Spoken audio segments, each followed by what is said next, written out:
একদম বেলুনের মতো ফুলে উঠবে যদি ভাটুরার ডোটা হয় একদমই পারফেক্ট। আর এই ভাটুরা বানানো এতটাই সহজ যে যখন মন চাইবে তখন লুচি বাদ দিয়ে এইভাবে ভাটুরাই বানাবে।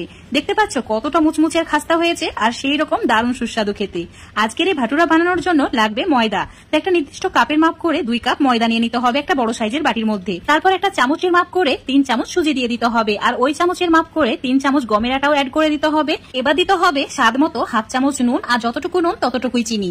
আর দিতে হবে সামান্য পরিমাণে কাসুরি মেথি না থাকলে না দিলেও হবে। এবার দিতে হবে বেকিং পাউডার। এখানে খাবার সোডা না বা বেকিং সোডা নয়, বেকিং পাউডার দিতে হবে, মানে যেটা আমরা কেক তৈরি করার জন্য ব্যবহার করি। তো সমস্ত শুকনো উপকরণগুলো মিশিয়ে নেওয়ার পর 3 চামচ টক দই অ্যাড করে দিতে হবে। তারপর অল্প অল্প করে এইভাবে জল অ্যাড করতে হবে। আর এখানে নরমাল জল নিয়েছি, যদি শীতের সময় তৈরি করো তাহলে অবশ্যই উষ্ণ গরম জল নেবে। তো ঠিক এইরকম একটা ডো বানিয়ে নিতে হবে, খুব বেশি শক্তও না আবার খুব বেশি নরমও নয়। সামান্য পরিমাণে তেল এইভাবে উপরে মাখিয়ে রেখে দিতে হবে। এখানে ঘি বা বাটার নেওয়া যাবে না, সাদা তেলই লাগবে। এবার একটা ভেজা কাপড় এভাবে প্রথমে দিয়ে ঢাকতে হবে, তারপর আবারও একটা ঢাকনা দিয়ে ঢেকে দিতে হবে। আর এইভাবে 2 থেকে 3 ঘন্টা রেখে দিতে হবে। তোমরা চাইলে একদিন পুরো রেখে দিতে পারো ফ্রিজের মধ্যে, তাহলে আরো ভালো হবে। তো তোমাদের 3 ঘন্টা পর দেখাচ্ছি।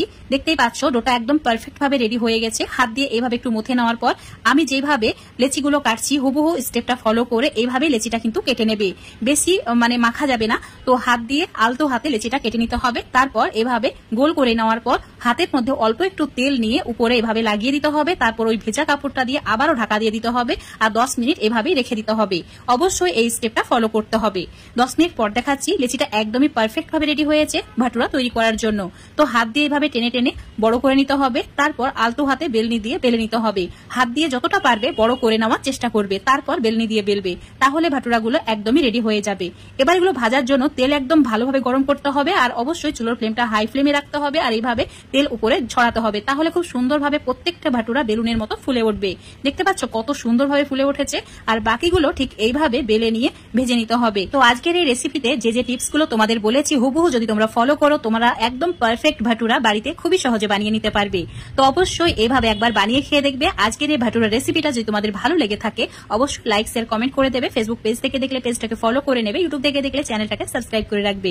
দেখতে পাচ্ছ কতটা লোভনীয় হয়েছে আর সেই রকম মুচমুচে খাস্তা। তো তোমাদের এখন একটা ভাটুরা ভেঙে দেখিয়ে দিচ্ছি ভেতরটা কতটা সুন্দর হয়েছে, একদমই পারফেক্ট হয়েছে। তো যে কোনো ছোটখাটো অনুষ্ঠানে বাড়িতে এইভাবে ভাটুরা বানিয়ে নিতে পারবে নিজেরাই। তো বন্ধুরা কোনো রকম ঝামেলা ছাড়াই একদম পারফেক্ট ভাটুরা অবশ্যই বাড়িতে এইভাবে একবার ট্রাই করে দেখবে।